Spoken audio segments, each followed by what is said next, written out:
4 মাস আগে রিলিজ পেয়েছে, যে হলিউডের সিনেমা 2 মাস আগে রিলিজ পেয়েছে, সেই হলিউডের সিনেমাকে যদি বাংলা সিনেমার চেয়ে বেশি শো দেওয়া হয় তাহলে কিন্তু তারা কি পার্সপেক্টিভ থেকে দিচ্ছে যে ফ্যামিলিরা হয়তো হলিউডের সিনেমাটা দেখতে যাবে, কিন্তু আমরা এখানে একটা ফ্যামিলি ফিল্ম বানিয়েছি।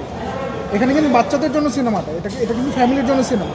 তো আমার অনুরোধ থাকবে যে সিনেপ্লেক্স কর্তৃপক্ষ বা মাল্টিপ্লেক্স কর্তৃপক্ষ যারা আছেন তারা হলিউডের যে 4 মাস আগের সিনেমা, যে সিনেমা এখন হলিউডেও চলছে না, সেই সিনেমার জায়গায় যদি আমাদের শো দেওয়া যায় যেটা কিডস ফ্রেন্ডলি, যেটা ফ্যামিলি ফ্রেন্ডলি, আমার অনুরোধ থাকবে তারা যেন এই ব্যাপারটা নিয়ে আরেকটু চিন্তা করেন, আরেকটু ভাবেন।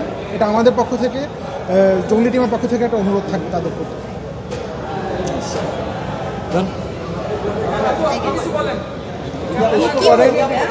প্রশ্ন করেন।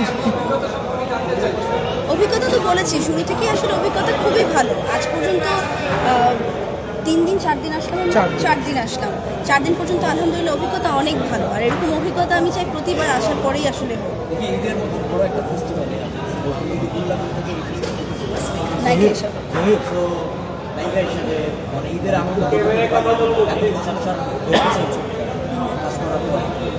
আলহামদুলিল্লাহ আমি অনেক কৃতজ্ঞ আমার দর্শকদের প্রতি, যে তারা আসলে এত বছর পরে আমার সিনেমা আসলো ঈদে, এবং তারা আমার মনে হয় সেমভাবেই তারা আসলে অ্যাকসেপ্ট করেছে।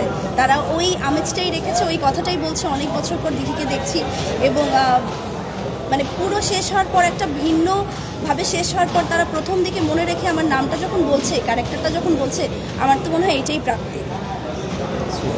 Thank you. আমরা